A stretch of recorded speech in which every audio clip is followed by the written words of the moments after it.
en este momento porque han sido años de gran discusión con respecto a la población en nuestro país, al crecimiento o al descenso poblacional, justamente porque han surgido algunas cuestiones que tienen que ver con la agenda política que han hecho que esto entre en relevancia. Por ejemplo, cuando estamos hablando de la discusión enorme que hubo este año con la seguridad social, evidentemente tiene que ver con el desarrollo poblacional. Ha estado en boca de todas las personas que han hablado sobre la seguridad social, la sostenibilidad de un sistema con una población que decrece de alguna manera o con un potencial de crecimiento de la población. Y también crecimiento de la expectativa de vida como complemento de eso, ¿no? Exacto, y ahí cómo administramos los recursos. Bueno, es interesante porque en este informe que vamos a estar en realidad centrándonos un poquito más en la educación, igualmente todo está vinculado, ¿no? Lo que sucede con la educación, lo que sucede con los recursos, lo que sucede con la expectativa de vida y cómo se estructura nuestra sociedad en edades, todo está vinculado porque el presupuesto evidentemente el gasto público es uno, entonces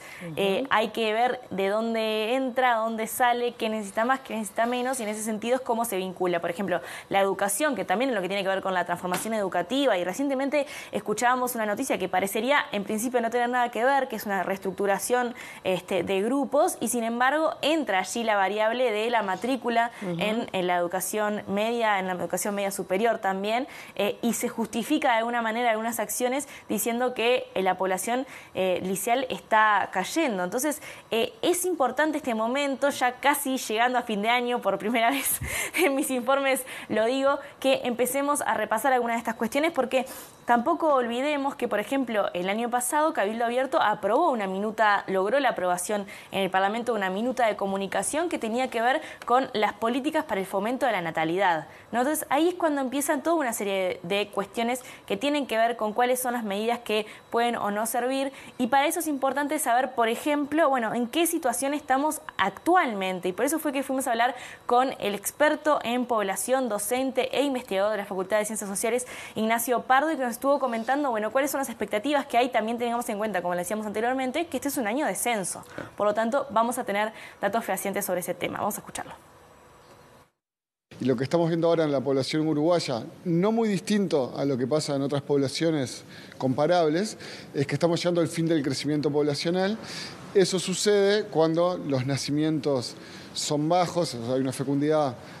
abajo de 2 hijos por mujer en promedio. Bueno, no inmediatamente, pero tarde o temprano el crecimiento poblacional se enlentece y deja de tener lugar, por lo tanto la población se convierte en estacionaria o empieza eventualmente a descender de a poco, lo cual no sería raro que sucediera. Eso está sucediendo en Uruguay en este momento,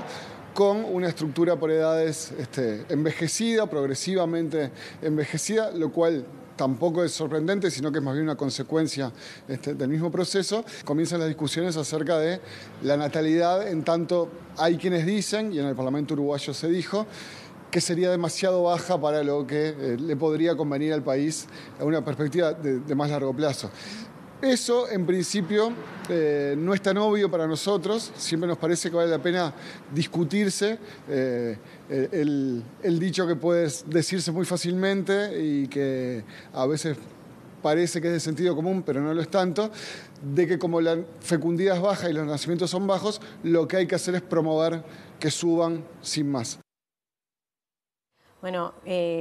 Julia, hablabas de la educación, de la matrícula, de la matrícula en el liceo, pero imagino que esto debe tener repercusión en la matrícula desde la más temprana edad. Sí, es verdad. De hecho, estamos viendo una situación bastante particular con los primeros años, que es obviamente donde vamos a empezar a ver este fenómeno. Si me acompañan, vamos a compartir algunos datos del observatorio justamente de la ANEP, que comparte los datos cerrados de matrícula, y vamos a ver la evolución, que en este caso vamos a tomar los últimos 10 años para entender un poco cómo se ha venido desarrollando la matrícula, y vamos a empezar mirando en este caso la educación inicial, que es obviamente los niños y niñas más chicos y chicas, y es ahí donde vamos a poder ver el impacto fuerte en la natalidad. Miren cómo se viene estructurando en los últimos 10 años la matrícula de educación inicial, esta general, es decir, educación pública y privada. Arrancábamos en 2012 con una matrícula de 109.000 estudiantes ingresados avanzando,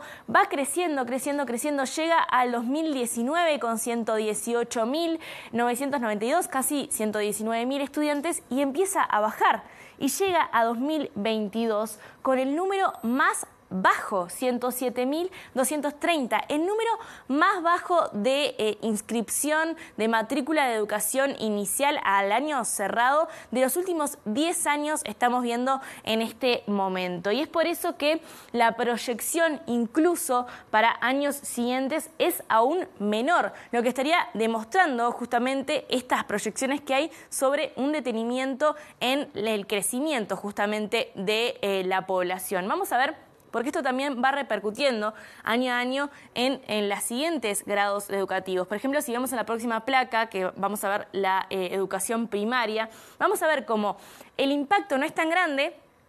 pero sí lo que podemos ver es que ese centro que antes se ubicaba en la mitad de crecimiento está hacia el principio y empieza a caer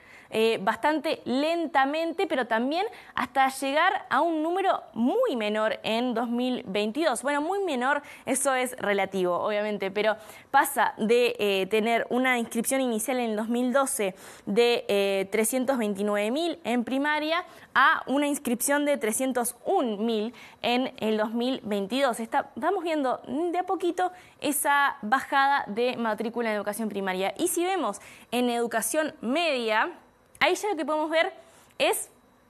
cómo también se ha corrido de alguna manera esta evolución de matrícula, pero también empezamos a ver algunos signos de caída, porque arrancábamos en 2012, y esto tiene que ver evidentemente con la evolución y otros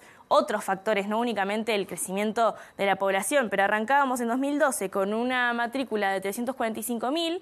y pasamos por el punto más alto en 2017 con 360.000, y llegamos al 2022, el último año cerrado, con una matrícula de 348.000. Esto evidentemente tiene que ver también con otros factores, como es, por ejemplo, el egreso de primaria, ¿no? Pero estamos viendo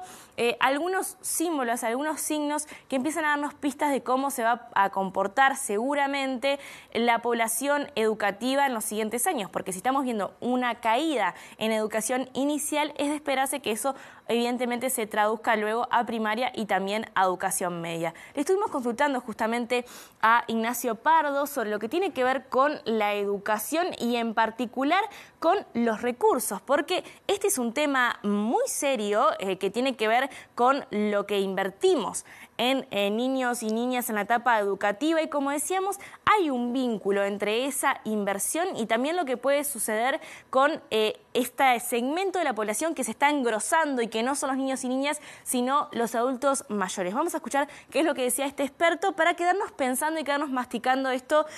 también para entender luego con mayor firmeza los datos que se vayan a compartir del censo. Hay algo curioso allí, porque lo que se suele decir siempre más rápidamente es que el envejecimiento poblacional pone más carga en la financiación de aquellas cosas que hacen a la población de 65 y más, típicamente las jubilaciones y pensiones o el sistema de salud. Pero el mismo proceso hace que haya menos niños en términos relativos a toda la población que lo que teníamos antes. Por tanto, en algún sentido libera recursos de educación inicial o de educación primaria. Con las proyecciones que hemos estimado para el Uruguay, eso efectivamente pasa. Y bueno, podría querer decir que con la misma inversión total hay una mayor inversión per cápita porque hay menos niños.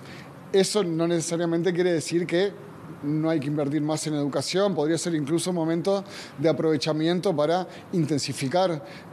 los recursos en esas edades. No hay ninguna conclusión automática que pueda tomarse esto, ¿no? Pero es cierto que hay una menor cantidad de niños, hay entonces una cierta liberación de recursos allí. Es un poco la contracara de lo que pasa en el otro extremo de las edades, donde hay cada vez más presión sobre los recursos de jubilaciones, de salud.